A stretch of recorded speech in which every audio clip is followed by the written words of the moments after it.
Om Namo Bhagavate Vasudevaya. Om Namo Bhagavate Vasudevaya. Hare Krishna. A microphone and a bad voice is impossible. To speak without a microphone with a bad voice is impossible. Today we are going to start chapter 16. No. I'm sorry. 17. Chapter 17 is called Punishment and Reward of Kali. Suta Vacha Tatra Go Mithunam Raja Hanyamanam Anathavad Danda Hastam Cha Vishalam Dadarshe Nirpa Lanchanam Sutavacha Tatra Go Mithunam Raja Hanyamanam Anathavat Danda Hastam Cha Vrishalam Dadarshe Nirpa Lanchanam. So Suta Goswami is describing how Maharaj Parikshit observed that Loka Sudra was dressed up like a king and it was beating a cow and a bull with a club. And in the purport, Prabhupada is pointing out that in this age of Kali, a major feature is going to be that the Sudras are going to be dressed up as the administrators of the state. And as a result, innocent animals are going to be killed. In the Bhagavad Gita, Krishna states, Ivam parapara prapta meman rajasva vidu. This supreme science was coming down through kings who were saintly in character. And because they were saintly in character, they considered the population to be like their own family members. Just like a father is very concerned about the welfare of his children, the leaders of the state would be very concerned about the entire population. In the Srimad Bhagavatam 5th canto, it is also explained that if one becomes a leader without having the necessary qualifications, then after death, he has to go through a machine where he is squeezed, just like a sugarcane is squeezed through a sugarcane machine. And then the pain is so heavy that he just faints with that pain. So, those who manipulate and get elected to a position of responsibility and do not use it to become God conscious and to make the citizens God conscious are actually going to face heavy karmic reaction. Unfortunately, in today's society, even the so-called religious leaders don't consider it a sin to kill innocent animals. And as a result, large-scale killing of animals is going on. Even in a country like India, where technically killing of cow is illegal, so much killing of cows is going on. So we see that in the purport, Prabhupada is briefly explaining the duties of the four varnas. The four varnas are Brahman, Kshatriyas, Vaishyas and Sudras. The four varnas have been compared to different part of the man's body. The Brahman has been compared to the head, to the brain. The Kshatriyas to the arms, the Vaishya to the belly, and the Sudras to the legs. And the Brahmana's duty is to follow the religious scriptures and to give the society advice on spiritual practices. The Kshatriya's duty is to protect the weaker sections of society and to do the administration and to defend the citizens. And the Vaishya's duty is to take care of farming and the cows and business activities. And the Sudra is compared to the leg of the body. Just like the leg supports the whole body, the Sudra is supposed to serve the other three varnas. In the previous chapter, we have seen how both the cow and the bull are so unhappy because of the godless practices that were beginning to creep into. If the cow and the bull are not protected, then it means you're not protecting your father and mother. And if the cow and the bull is slaughtered, then material nature will never be cooperative. So the purpose of this Krishna conscious movement is to educate the society to understand Brahmanical principles. Because unless you have Brahmanical principles in society, society cannot be peaceful and happy. When the leader is godless, the entire society suffers. We saw this in the case of King Vena. King Vena was completely godless, and as a result, material nature stopped supplying the resources needed for survival. And as a result, all the citizens became unhappy also. So the Bhagavad Gita was originally given to the saintly kings because the saintly kings fully discharged their spiritual responsibility. So we need a Brahmanical class in society for society to make progress. Prabhupada said this movement should go down in history that has changed the direction of the world. That is, this movement should create genuine Brahmanas. Yesterday, I was requested by some senior devotees to speak about Vaishnava behavior. So, Vaishnava behavior can be ideal if we understand this spiritual culture. If we understand the spiritual culture, understand the significance of the various rules and regulations that we are given, then we can embark on this path of pure devotional service. So, one may not be a pure devotee in the initial stages, that is to be expected. But if one follows the rules and regulations that one is given, then one comes on the path of pure devotional service.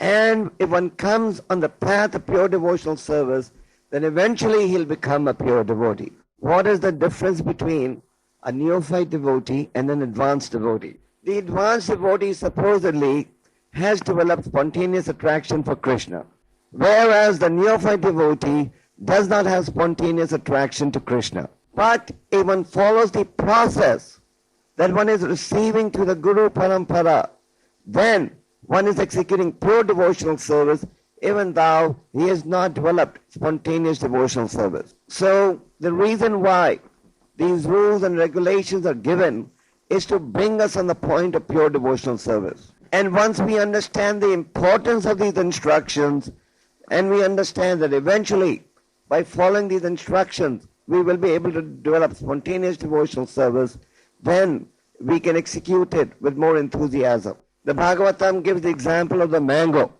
The mango, even when it is raw, it is still called mango. But when it becomes ripe, it becomes more tasty. Similarly, executing devotional principles in the initial stages is compared to a raw mango. And by continuing to execute regulative principles, eventually that raw mango becomes ripe mango. So the devotee does not take these rules and regulations cheaply. In India, there is a certain class of devotees called the Sahaja Bhaktas.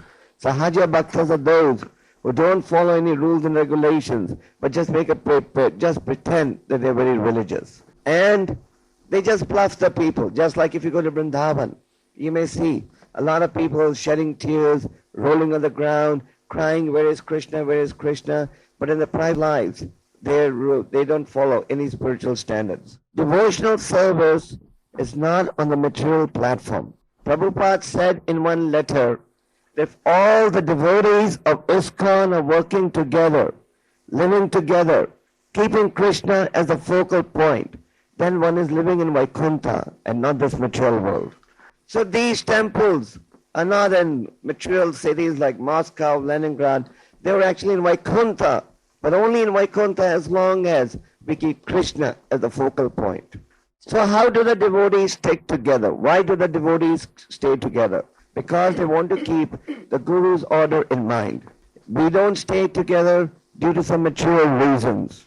Prabhupada created this institution ISKCON so that a situation can be created where people can live together, make Krishna the focal point, and work to fulfill Krishna's desires.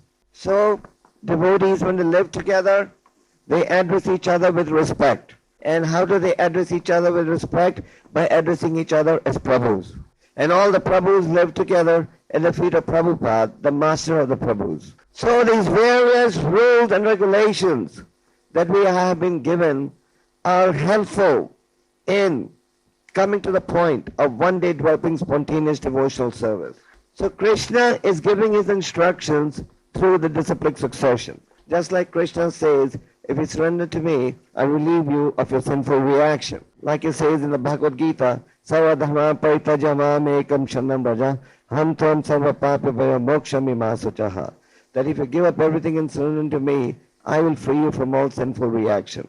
So Krishna takes away the karmic reaction when we chant the holy name and live by the instructions as they come down in the Guru Parampara. So the devotee, by following the spiritual standards, by following the spiritual guidelines, he begins to experience genuine love for Krishna. And as he's attaining genuine love, he develops a desire to describe the glories of Krishna to everyone.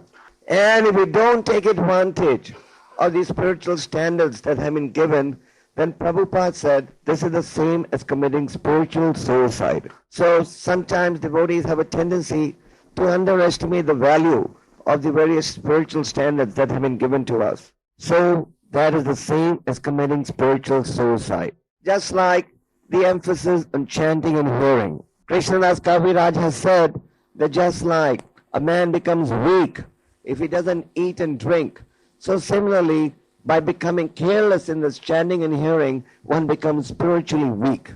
So to destroy the material concept of life is not so easy. In Kali Yuga, to destroy the material concept of life, it needs an effort. Of course, fortunately, the process of self-realization in this age has been greatly simplified due to the mercy of Lord Chaitanya. Kali Yuga is both a blessing and a curse. It's a curse because Maya is very dominant. It's a blessing because the process of self-realization has been made very simple. For example, in this age, we don't have to follow the path that, for example, Dhruva Maharaj followed. Dhruva Maharaj, for self-realization, had to go to a forest, a Madhavan, where he lived all alone, chanted the mantra Om Namah Bhagavate Vasudevaya, and practiced extreme austerities. So we have to reach a point where with heart, mind, and intellect, we have Krishna as a focal point. So I want to repeat, with our heart, mind, and intellect, we have to have Krishna as the focal point and Krishna's instructions as the focal point. Since time immemorial, innumerable material desires are being stored in the heart. And these material desires have to be replaced with spiritual desires. Therefore, Prabhupada said, with heart, mind, and intellect, we should serve Krishna. Our intelligence should always be directed to meditate, how can I serve Krishna? Through our mind, we should always be thinking about Krishna's pastimes and desires. And in the heart, we should have various spiritual desires that we wish to execute. And when we are serving Krishna with our heart, mind, and intellect, then we will be able to obtain what is known as genuine devotional service. And if we are executing genuine devotional service, then we are bound to eventually develop spontaneous love for Krishna. Krishna has advised devotees to Kirtanadi Sada Hari. Chaitanya Mahaprabhu also said that devotee's life should be so molded that he can always think of Krishna. He's always chanting Krishna's name.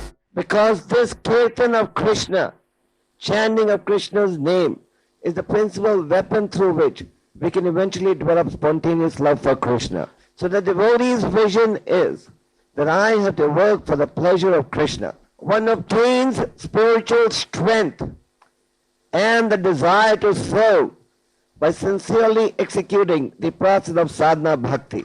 The process of devotional service, the purpose of devotional services is to break the cycle of sinful activities. When we say break the cycle of sinful activities, we mean the following. Since times immemorial, the living entity is transmigrating from one body to another body because of executing sinful activities. And unless one stops sinful activities, one cannot develop genuine love for God. So the process of devotional service is the medium through which we can stop sinful activities. And when we execute the process, you get the strength and enthusiasm to serve Krishna. Therefore, this process of devotional service, which begins right with Mangal Arati in the morning, is a very, very scientific process which has been given to the conditioned souls of Kali Yuga. If we had to follow the ancient systems that were given in previous ages, it would be impossible in today's environment. So the devotee with firm faith and conviction executes the process of devotional service. As we execute the process of devotional service, we also get the inspiration to serve Krishna during the day. Once the devotee wrote to Prabhupada and said, it was a lady devotee, so she wrote to Prabhupada and said, I'm very confused about devotional service. She said, I'm not sure if I should keep chanting my rounds and execute devotional service or go back to my family. So Prabhupada wrote back and said, are you fully engaged in devotional service? Prabhupada said, are you doing 8 to 10 hours of service every day? Or are you just chanting your rounds? So I gave you this example because Prabhupada on many occasions said that unless a devotee, in addition to chanting his rounds and hearing the Bhagavatam class and attending sadhana bhakti, doesn't engage in 8 to 10 hours of service a day, then the mind will get confused. So the strength from rejecting Maya, the strength to reject the temptation of the illusory energy comes from chanting, hearing, and execution of service. Just like to recover from a disease, you just don't need the medicine, but you also need the diet. So the medicine, of course, is the chanting process, chanting and hearing. That is a must for everyone. But then the execution of service during the day is the diet.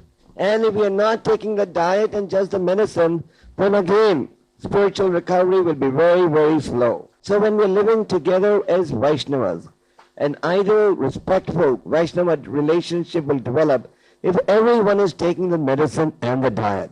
Otherwise, an idle brain will just attract material thoughts. And when one is not engaged, one will just be meditating. Should I serve or go back to Maya? Should I serve or go back to Maya? Every devotee should remember there is one guest that comes to you without invitation. And you know who that guest is? Maya. Maya comes to you without invitation. Maya doesn't wait for Prabhu Andre or Prabhu so-and-so to call her. Maya is always ready to steal your intelligence. So if you're not taking the medicine, if you're not following the diet, then Maya is definitely going to confuse you. And the result of this confusion is going to be lack of enthusiasm. What does lack of enthusiasm mean? You don't want to serve. You're just looking for excuses to serve. Just like once a devotee wrote to Prabhupada and said, I take all day to finish my 16 rounds. Prabhupada said, that is nonsense. He said, you must finish your rounds in the morning and then go on with prescribed duty during the daytime.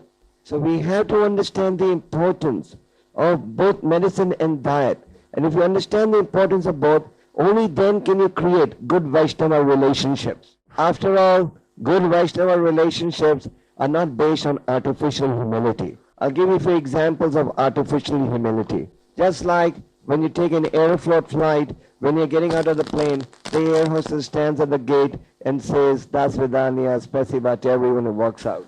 You go to a hotel, they receive you with smiling words and very nice good morning and very nice sweet words of welcome. So these are known as artificial. This is known as artificial humility. And artificial humility does not satisfy anyone. Therefore, you have so many wars going on, misunderstandings going on all over the planet. So devotee, however, wants to cultivate genuine Vaishnava principles, because by following genuine Vaishnava principles, there will be an ideal Vaishnava behavior of devotees which will be pleasing to each other. Now, I've already made the point to you, quoting Prabhupada's purport in the Bhagavatam, 3rd canto, where Prabhupada says these temples are in Vaikuntha as long as Krishna is the focal point. Now, many times when devotees are living in the temple, they may see a lot of faults in other devotees. And sometimes when devotees, even when they're living outside and they frequent the temple regularly, they may find so many discrepancies in the behavior of devotees. So we have to understand realistically that even though these temples are in Vaikuntha, the Vaikuntha atmosphere is not 100% possible, because the devotees living here have come from a heavy association with the illusory energy. In the temples, so the Vaikuntha atmosphere is there. But even if some imperfections are there, the gain of the Vaishnava atmosphere is far more important than some discrepancy that you may notice. Therefore, a devotee realizes that he's not a part-time religionist. Part-time religionist means I only chant my rounds, I only do a little bit of reading or whatever, and then rest of the day I do my own thing. So to be a full-time religionist, it is important that one be engaged in service 24 hours a day. Now, in some genuine cases, a person may even have to do a job outside to maintain his family. Still, he would be considered a full-time religionist if during the day he's just thinking of Krishna. So we have to become full-time devotees. That means constant engagement in service of Krishna through the various senses. Devotee realizes that he has to work for Krishna's pleasure. And when he's working for Krishna's pleasure, then he gets a taste of devotional service. And as you get the taste of devotional service, you can give up your taste for inferior activities. We have examples how like Yudhishthira and Parikshit ruled over their kingdoms with the purpose of protecting the citizens and making them Krishna conscious. We have examples of how Arjuna and Hanuman acted to serve the Lord's instructions. Then great scholars like Jiva Goswami and Baladev Bhusan, they wrote volumes of books to establish the supreme position of Krishna. Gandhari, how she was so loyal to her husband Dhritarashtra, and she was constantly absorbed in service of the Lord. And how Lord Chaitanya and Nityananda spread the holy name so everyone could take advantage of it and become perfect. So meditating on these examples that we cited, we can also analyze and determine how we can serve Krishna fully. Therefore, constant engagement in the process of devotional service is a must. And a Vaishnava is able to maintain good relationship with other Vaishnavas by offering respect to everyone. Therefore, Prabhupada had introduced a system of addressing each other as Prabhus. And we address each other generally as Prabhus and have respect for the other person's service, then automatically good Vaishnava relationships will develop. So with this background, somebody may want to ask, why is it that bad Vaishnava relationships develop? So the cause for poor Vaishnava relationships is our inability to follow the process of self-realization that has been given. Because we do not follow the process of full faith, our discrepancies and anarthas get magnified. And when these anarthas get magnified, the result is there is discrepancy in Vaishnava behavior. We are rude with each other, we fight with each other, we criticize each other, we distrust each other. Another great fortune in Kali Yuga is the ability to hear the Srimad Bhagavatam on a regular basis. Prabhupada said this is the greatest boon to humanity, the ability to hear the Bhagavatam on a regular basis. Why is the Bhagavatam considered the greatest boon to humanity? Because the Srimad Bhagavatam gives you the philosophy and the strength as a result of which you can break your knot of entanglement. Therefore, Prabhupada made the attendance of these classes compulsory. Because hearing transcendental messages is a powerful tool to destroy sinful seeds. Vaishnava is always appreciating other person's service. Once a devotee wrote to Prabhupada greatly praising the service of his godbrothers. Prabhupada wrote back and said, this is very good. This is very good that you're appreciating the qualities of your other godbrothers and godsisters. Because when you're appreciating the other devotees' good qualities, then automatically you'll also develop a sense of respect in the heart. Whereas if you're criticizing them all the time, then naturally the mind will get more critical and eventually you'll become offensive. And an offensive relationship with Vaishnavas can completely uproot your whole devotional service. In the story of the Rasa Muni and Amrish Maharaj, we see that the Rasa Muni, because he had an envious attitude towards Amrish Maharaj, eventually even the demigods could not help him. Therefore, Chaitanya Mahaprabhu is called this the mad elephant offense.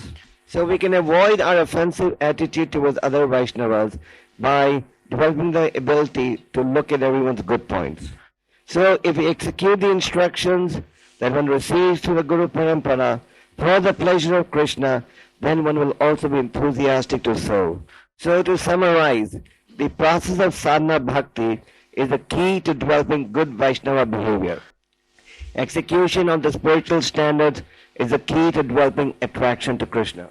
And as we develop a taste for Krishna, we'll have the ability to give up a taste for sense enjoyment. In the second chapter of the Bhagavad Gita, Krishna clearly states that one cannot give up his taste for inferior activities till he has developed the higher taste. So our request to everyone is to endeavor to develop the higher taste, to please take advantage of the special benediction that the age of Kali offers. But don't ask Krishna for any more concessions. Don't ask the spiritual master for any more concessions. Whatever concessions had to be given have already been given by Prabhupada. Just like at one time, we Vaishnavas were chanting 64 rounds a day. But Prabhupada reduced it to 16 rounds so that devotees could chant as well as preach. So, ideal Vaishnava community can be established as long as Krishna is the focal point. And when Krishna is the focal point, then even if there are some minor discrepancies, one is considered to be living in Vaikuntha. So to summarize the verse, Suta Goswami is pointing out how Parikshit Maharaj saw this Sudra who was dressed up as a king, and Prabhupada in the purport explains how in Kali Yuga the Sudras have assumed the position of leadership, and as a result of which innocent animals are being slaughtered. So the Krishna conscious movement, as we have said again, as we have said before, Prabhupada wanted it to go down in history as a movement that has changed the direction of the world. And that can happen when an ideal community of Vaishnavas is established. And an ideal Vaishnava community can be established if we respect and follow the rules and regulations that have been given to us and that we briefly discussed.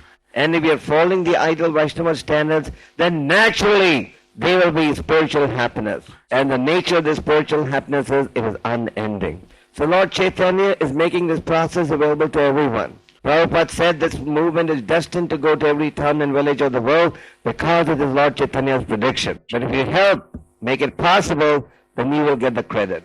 Otherwise, somebody else will claim the credit. So if you have a chance to take the credit, why shouldn't you take it? Hare Krishna. Hare Krishna.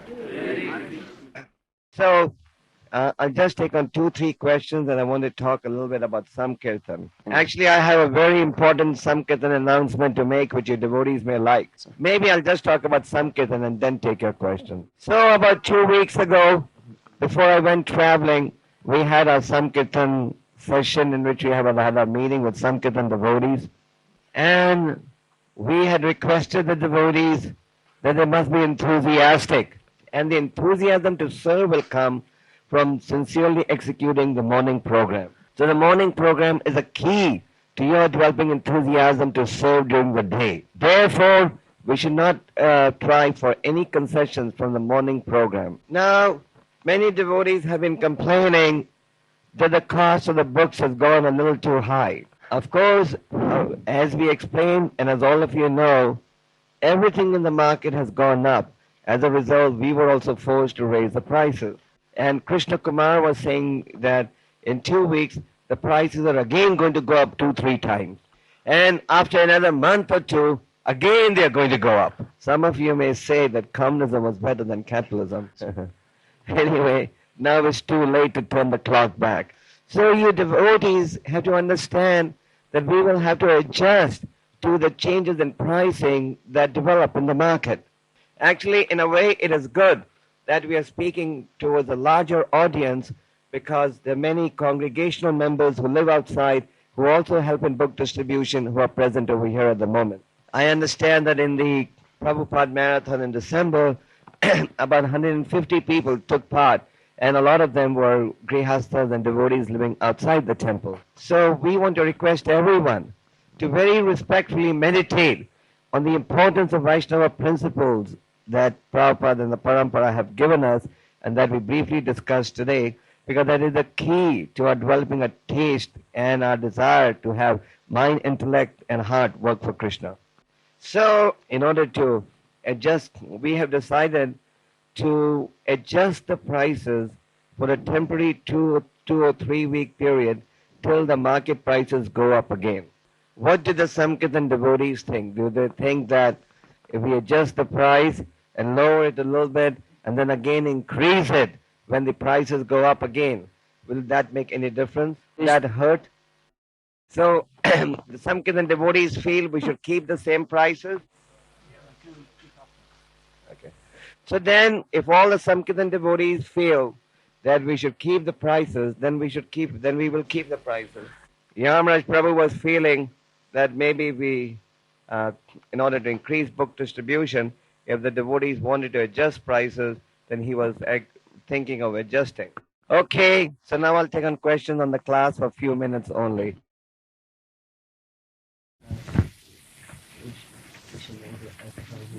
And it will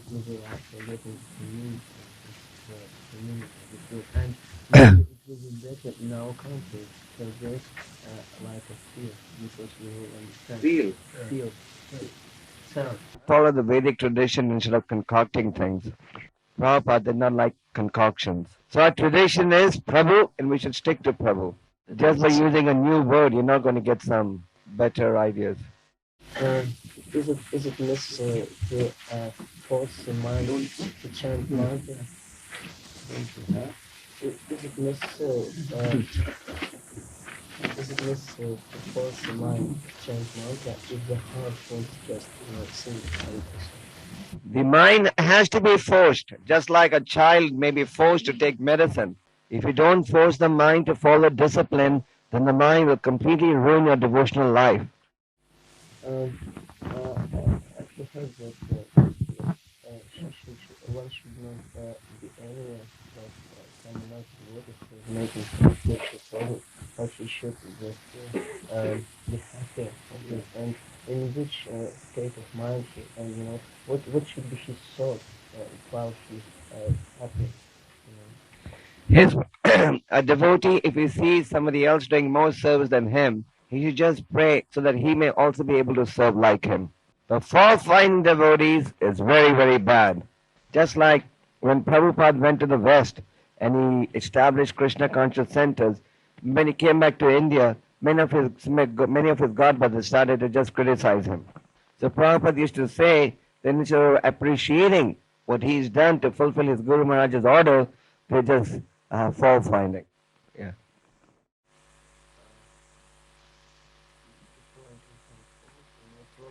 If you want to point out some faults that you see in another Prabhu, do it respectfully, and nobody will mind it. And we should be respectful to senior Prabhus in the ashram also. A very important element in Vaishnava behavior is the desire to respect. And the strength to respect comes from faith in the process of bhakti. Okay. Yes.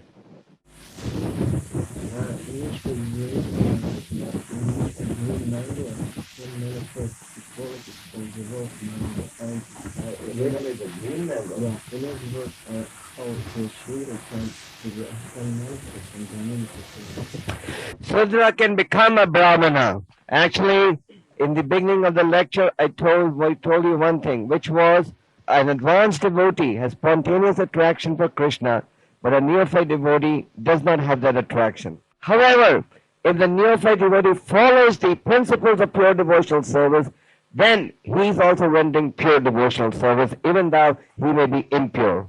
The strength is in the process, not in the individual who is executing the process.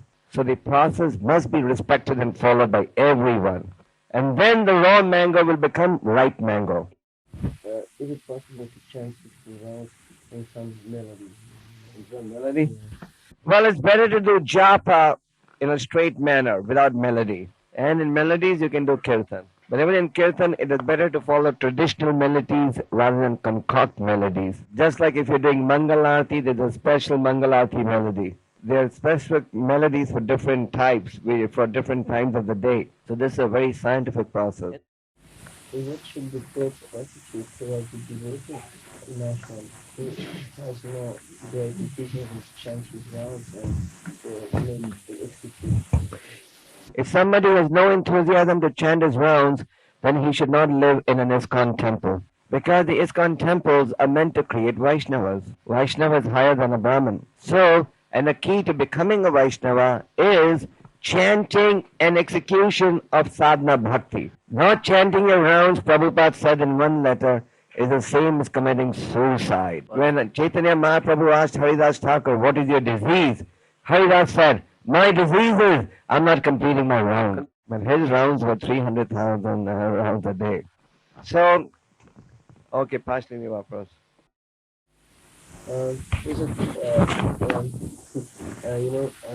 Sometimes, very often, messages that always also hold each other above the hope and just and each petition stand up for their people. Yes, you can get that standard from some senior Mataji. In every temple, you have some senior Matajis. You can get it from them. So, Prabhus, I'm not going to take any more questions because it's getting a little late. I want to thank all of you for coming to the programs. I'm going to be leaving tonight for Vrindavan, for India. And I hope that all of you will take advantage of the points that have been discussed in the classes over the past few days. And I just want to repeat one point which Prabhupada said again and again, why a devotee gets confused about pure devotional service. And that is constant engagement in devotional service. If in addition to chanting your rounds and following sadhana bhakti, you're not engaged in devotional service, you will keep getting confused whether you should serve or not serve. And the result of this confusion will be loss of enthusiasm. And the result of loss of enthusiasm will be loss of love for Krishna. And the result of loss of love for Krishna is going to be attachment, once again, to material objects. And the result of attraction to material objects is going to be, once again, entanglement in sinful activities and birth and death. So every devotee, whether you are living in the temple or you're living outside the temple, must have a schedule that from morning to night is fully booked up in service to Krishna. Even if someone's a grihastha doing a job outside, doesn't matter. That can also be considered full devotional service if Krishna is the focal point and with the results of one's work, one is serving Krishna. Okay, Hare Krishna. Hare Krishna. Jai.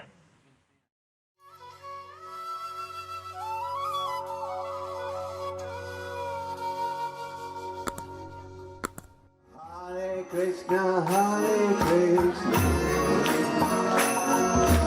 Krishna Krishna, Hare Hare, Hare Rama, Rama Rama, Hare Hare.